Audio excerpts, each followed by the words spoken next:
You are listening to the Norton Library podcast, where we explore classic works of literature and philosophy with the leading scholars of the Norton Library, a new series from W. Norton that introduces influential texts to a new generation of readers.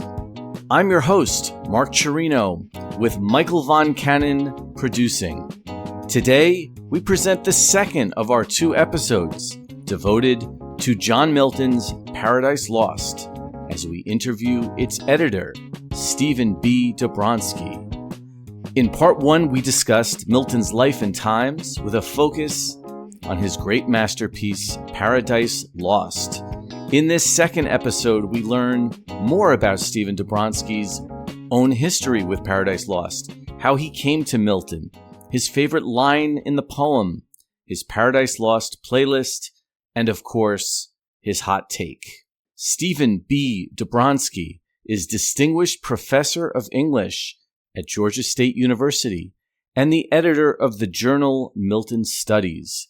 He has published 9 books, including The Cambridge Introduction to Milton, Readers and Authorship in Early Modern England, and Milton's Visual Imagination, Imagery in Paradise Lost. Stephen Dobranski, welcome back to the Norton Library podcast. Oh, I'm so pleased to be here. Thank you so much for having me. Oh, it's good to see you again.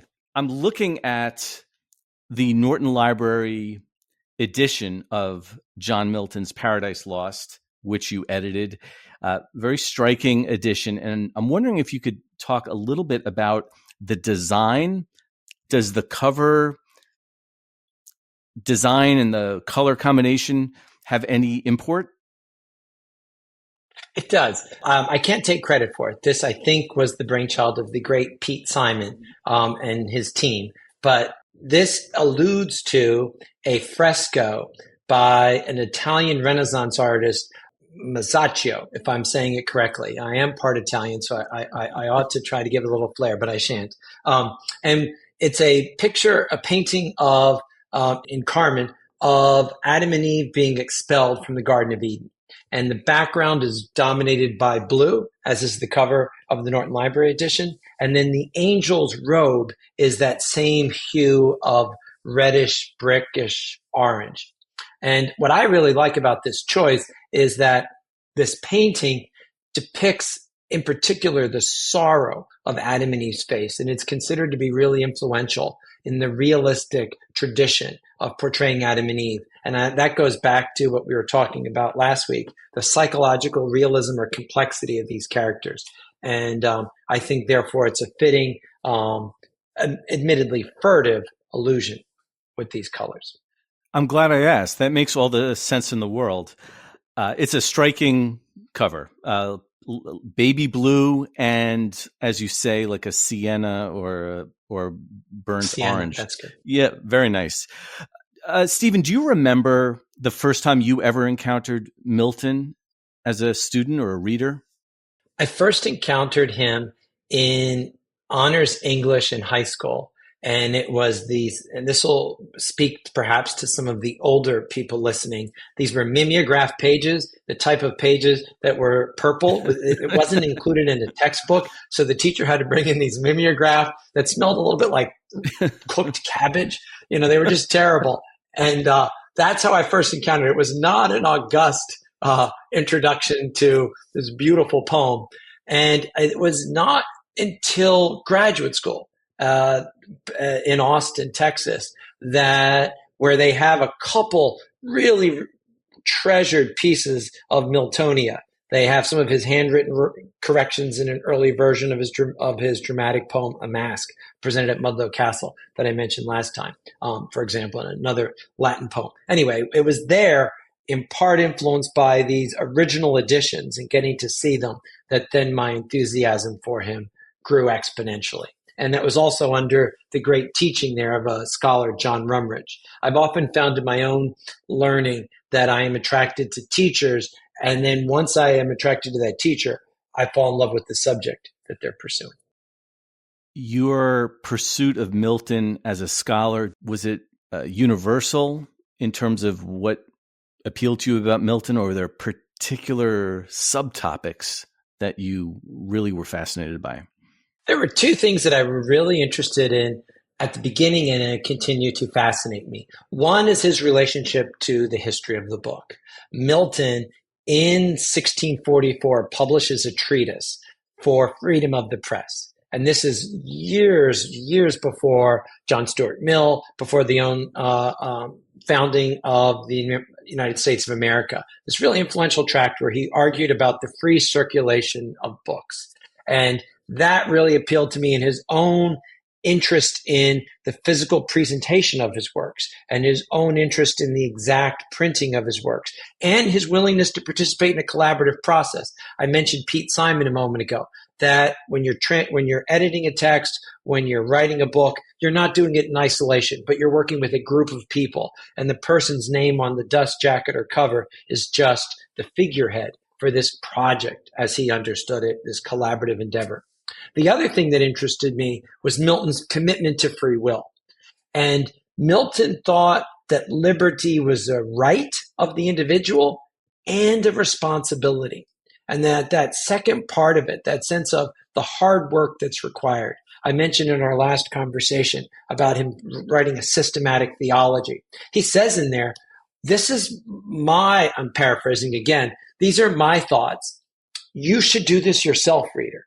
Don't take my word for it. You should come up with your own belief system. And he was really open to, for all of his reputation as being maybe censorious or a bit of pedantic, that's really a misrepresentation. That's really not borne out by his writings. And you see him instead inviting the reader to do the hard work, to live up to the responsibility of liberty, as well as the right that is inherent. You mentioned your experience looking at Miltonia and his manuscripts. And I wonder, as an editor of Paradise Lost, how does an editor of an edition of Paradise Lost go about it? What manuscript is surviving? What are you looking at? I know he published more than one edition. So how complicated is this challenge? It's not as complicated as, say, Hamlet or King Lear. It's not that bad if you're familiar with the textual history of those works. There are three primary sources. There is a surviving manuscript, but it's only of book one, and it's a printer's version. It is not in Milton's own hand, and it is, interestingly, housed in New York City at the Pierpont Museum and or the Morgan Library, as it's called today. Used to be called the Pierpont Morgan, but the Morgan Library. And there are photographic versions of that text that I had access to. I've seen it myself, but I didn't work with the original. I worked with photographic copies of it. Then there's the 1607 edition, the first edition, and then there's the 1674 edition, where he moves it from a 10-book version and to a 12-book version. And between those two editions, he adds 8 lines. In addition to changing the division, he divides the original book 7 into book 7 and 8, and the original book 10 into 11 and 12. And then there are about 38 changes between those two that appear to be substantive, that appear to be meaningful. And then there are other changes that are open to interpretation. So I worked with those 3 versions of the text in order to edit this copy, this edition for the Norton Library, and try to, in the notes, acknowledge differences when it wouldn't distract. There's nothing more frustrating. Well, there are many more things more frustrating. Let me not overstate. But one frustrating thing as a reader of an edited text is where you go to the notes and you put forth the effort to turn there, and the note merely tells you, in the earlier edition, that period was a comma. I didn't want any of those kind of underwhelming notes, but I did also try to attend to differences that might affect meaning so that readers could understand them. What would you say? I know you've taught Paradise Lost many times to many students. What have you found to be the common challenges to reading Paradise Lost? There's definitely a learning curve. And if the challenge for students is to work hard on Milton's prose and early poetry, because he's written so many other great poems as well, although, of course, he's most famous for this, which some would argue is the greatest single poem ever written in English. I leave that for your consideration.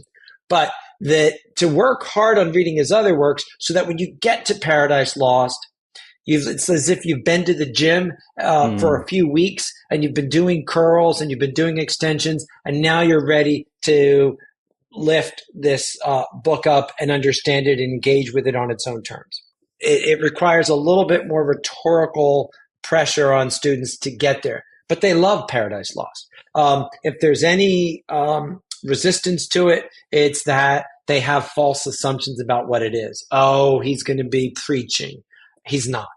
Oh, it's going to be boring. Not at all. People are, he does a great job.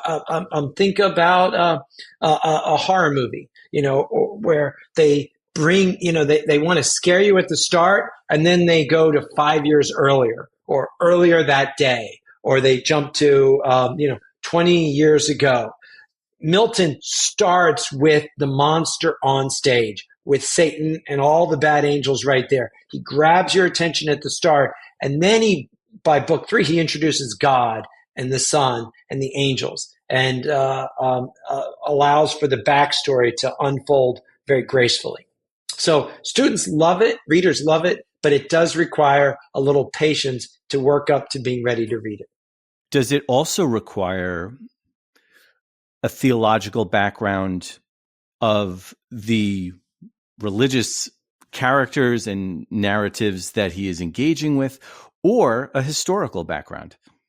The history can enrich it, starting with the second part of the question first, Yep. so that you can then look at it in the context of the British Civil Wars and the deposition and execution of the king, and what the way Milton shows rebellion in the poem. But that's not required. That just is another layer or another avenue, depending on your metaphorical preference, for Paradise Lost. But as far as religion goes, or theology, it cuts both ways.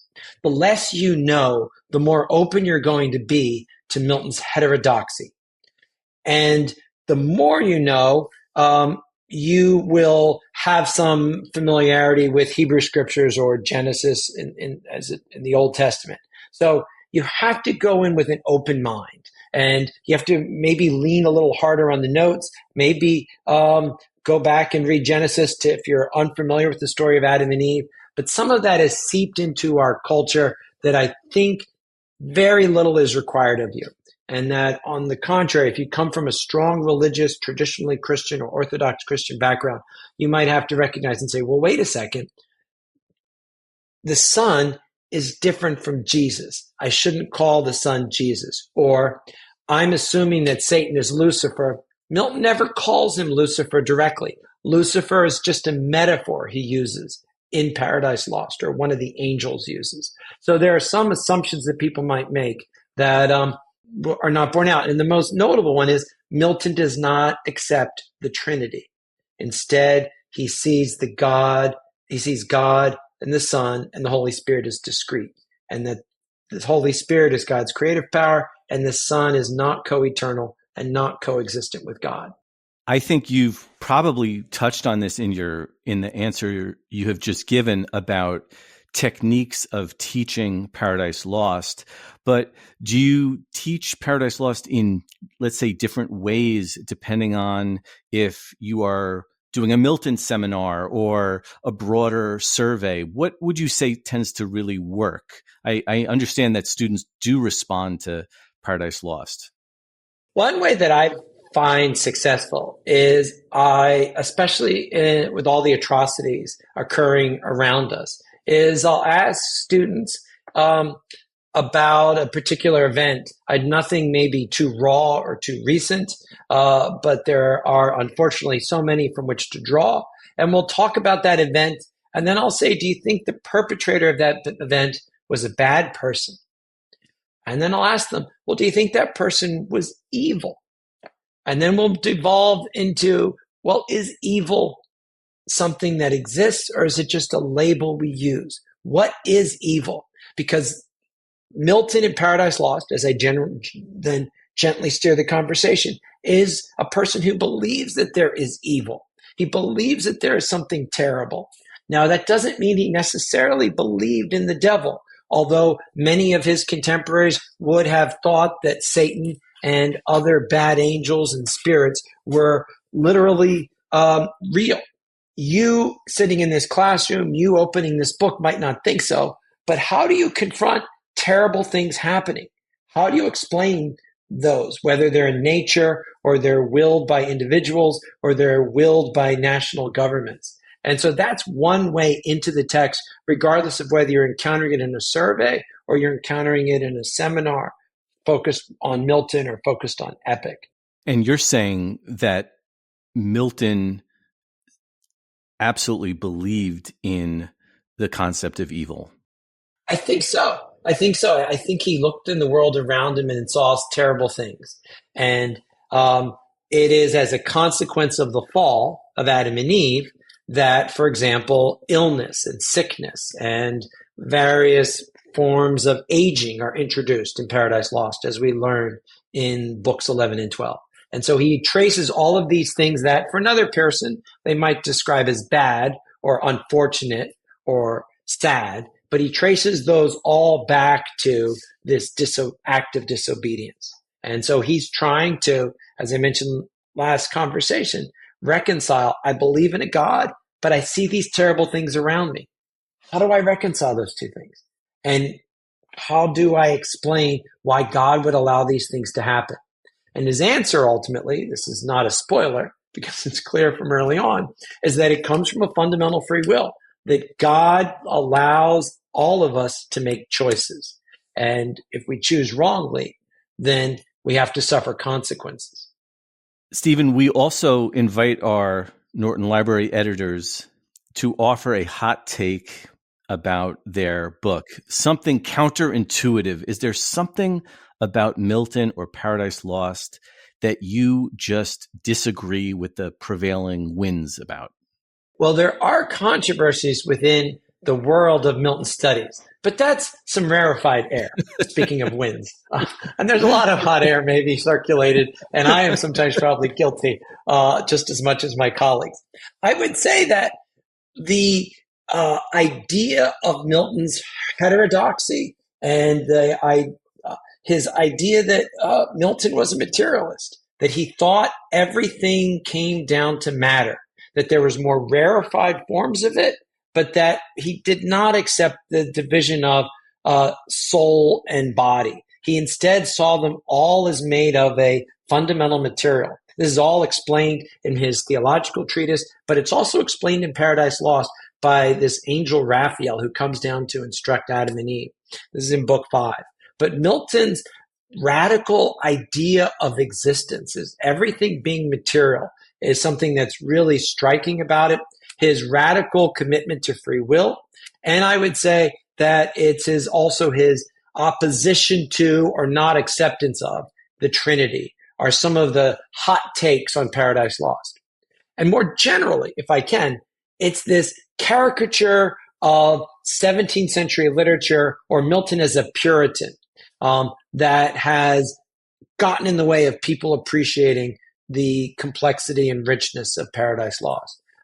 Puritan, it was not an organized religion. It was started out as an imprecation in the 17th century where you would criticize someone as, oh, stop being such a Puritan. You can think of how Malvolio is described as something like a Puritan in Twelfth Night by Shakespeare. But a fuddy-duddy, very fussy, overly precise. But Puritans were people who wanted to purify the church of its Catholic leanings. And they shared very broadly a zealousness about religion. And Milton's allegiance to Puritanism should not be conflated with the Scarlet Letter or the Eggers film, The Witch. You don't want to look at Milton as if he's puritanical, as we might apply that word in the United States. He had a religious zeal, but we don't even know that he fully subscribed to things that other people who might have been labeled as a Puritan at this time believed it, such as an opposition to the theater, given Milton's own enthusiasm for Shakespeare and writing a courtly drama.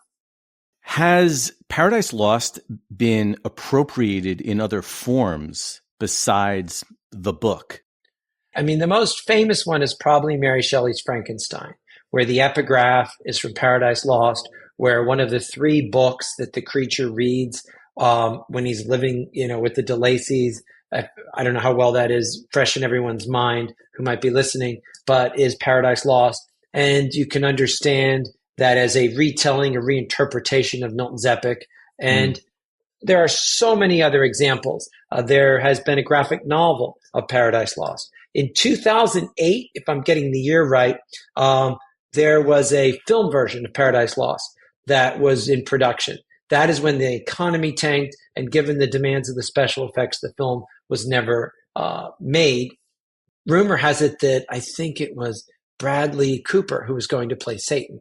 But artworks, sculptures, so many ways in which artists have been influenced by Milton's Paradise Lost. William Blake wrote his own epic poem of sorts called Milton with which you might be familiar. There's so many writers. Wordsworth was fascinated with Milton. The Romantics, more generally, were enamored with Milton. But with Paradise Lost in particular, there's so many artworks, and it seeped into various representations in so many interesting ways. Oh, Philip Pullman's His Dark Materials, that those series of novels for young people, he has described that as Paradise Lost for teenagers. I think there are 3 books in the original trilogy, but I'm not a Pullman expert or super fan. I think then he wrote a 4th book that was part of the same series. So it was The Golden Compass, The Amber Spyglass, and now I can't remember the 3rd. But in any case, that's another example of Paradise Lost being rewritten and adapted.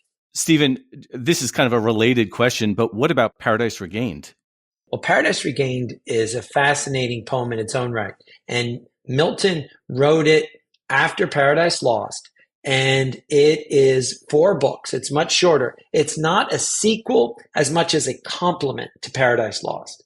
And it's very different from Paradise Lost in many ways. Not only its relative brevity, but this retells the story of Jesus' 40 days in the wilderness and his temptation by Satan. And Milton extrapolates that from Matthew, Mark, and Luke. Those 3 versions, all 3 of those gospels tell the story. And he takes it and turns it into, by my count, 9 different ways that Satan tempts Jesus. And this is one of those works, I won't spoil it for you, but that the payoff is awesome. But you do have to go through multiple temptations. And it's a little Homer Simpson-like, where he puts his hand on the burner and he goes, ow, ow. He keeps putting his hand back and shouting, ow, as if he's not learning. Because Satan tries to say to Jesus, how about some bread? He says, no. And then he says, well, how about this feast? No. And so you have to watch Satan repeatedly fail. And then the clincher in book 4 at the end is amazing. But you have to earn it by watching Satan repeatedly fail in trying to tempt the Son. Okay, so that was great to consider how Paradise Lost has been appropriated in other ways and how it has echoed through the years. You also mentioned in our first episode about Milton's musicality, and I wonder if Paradise Lost evokes music for you, if there's a Paradise Lost playlist you could propose. Oh, wow. There is a band called Husker Du, and I think it has an umlaut over the U. And the lead singer for that, whose name is escaping me, has produced an album that is his reinterpretation of Paradise Lost. And it came out in the 2000s, maybe since 2020. And for myself, in terms of a playlist, I don't have one.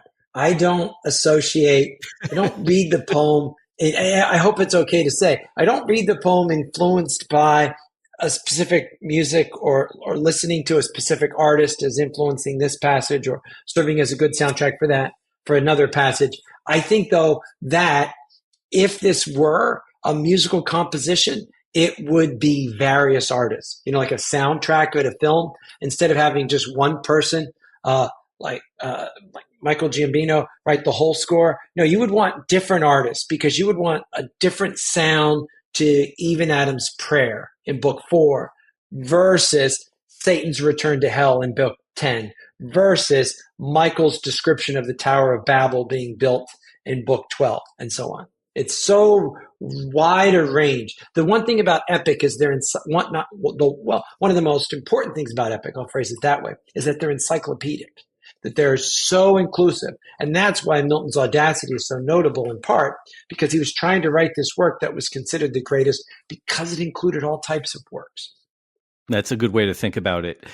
Stephen, in your edition of Paradise Lost for the Norton Library, you've included a very generous collection of endnotes that explicate various aspects of the text. There's one that I wanted to ask you about that really struck me, and it's from quite early in the poem, where Milton writes that what he's about to write intends to soar above the Aeonian Mount while it pursues things unattempted yet in prose or rhyme.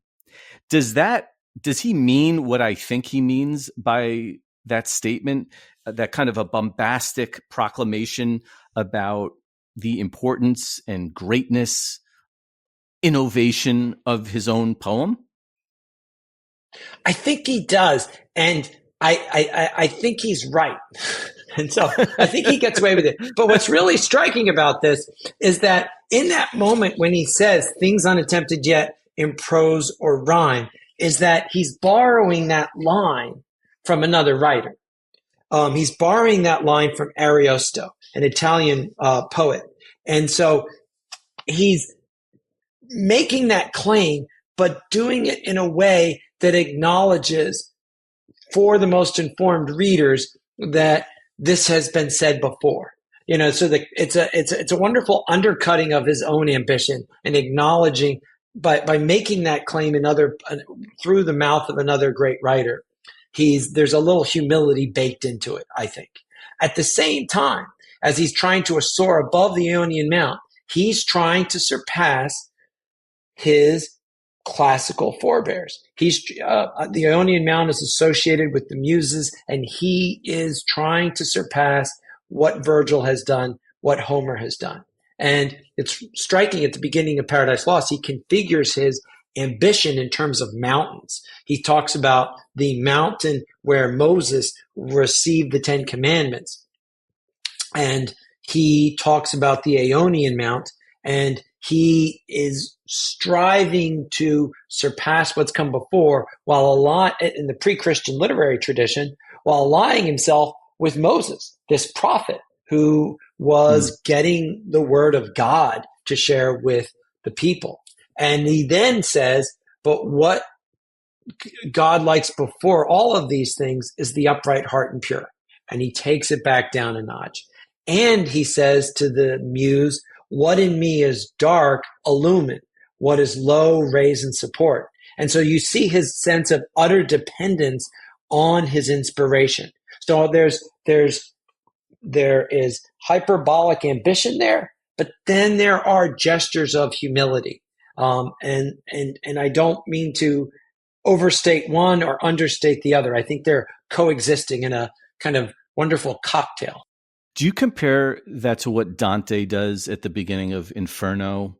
How he includes himself among the great poets, but he's also very deferential as the poem goes along? I think that is a smart comparison, that Milton is trying to do that in a different way. So when he begins Paradise Lost and says that he's going to write about one greater man, I think he is trying to surpass Homer, who is writing about Odysseus, and Virgil, who is writing about Aeneas. And he is pointing to one greater man, by which he is alluding to the sacrifice of the son. But he's, I think, also suggesting in a classical context that the humanity about which he's writing is greater than those in those classical works that came before him. I know this is the most unfair question I've asked you over both of these episodes, but from the entirety of Paradise Lost, do you have a favorite line? Oh, wow. I have so many, but I will say that there's a moment where we meet Adam and Eve and we meet them over Satan's shoulder in book 4. Satan arrives and he sees Adam and Eve in the garden. We have this beautiful description of them and their physical appearance, and we get Satan's reaction, and it's, oh, hell. And those are his first 2 words. And I love that because hell in Paradise Lost is a physical space, but it's also a point of view. It's a perspective. Satan is going to be in heaven and find it hellish, and he's going to be in hell and find it hellish, and then he's going to go to paradise and find it hellish. But the line where we meet the son of Satan, who is death, there's a scene of rich allegory as Satan is trying to leave hell to go up, to fly through the cosmos, find the world, or what we would maybe call our universe or multiverse, or however you want to phrase it, our cosmos, and then within it to find his way to earth, and then within it to find his way to paradise. And he meets death that he didn't even know he had a son because he raped his daughter Sin. I'm not going to go through all the details there. But Milton, in trying to describe death, says the other shape, to which he's referring to death, the other shape, if shape it might be called, that shape had none. And that's beautiful. This amorphous, shapeless death that can take any form, that can get you in any different way. And then I would go to the final 2 lines of the poem. They hand in hand, talking about Adam and Eve as they're expelled from paradise. They hand in hand, with wandering steps and slow, through Eden took their solitary way. Where Adam and Eve at the end of the epic are reconciled, they're holding on to each other. Their way is solitary. There's no clear divine guidance for them. Their steps are slow. There's going to be missteps, but they're moving forward. They're still striving. They're still persisting as they go off to discover a new life. Great way to end it. Stephen Dobranski, thank you so much for joining us on the Norton Library podcast to discuss your edition of John Milton's Paradise Lost. Oh, thank you so much, Mark. It's been my pleasure. Thank you. The Norton Library edition of John Milton's Paradise Lost, edited by Stephen B. Dobranski, is available now in paperback and ebook. Check out the links in the description to this episode for ordering options and more information about the Norton Library, including the full catalog of titles.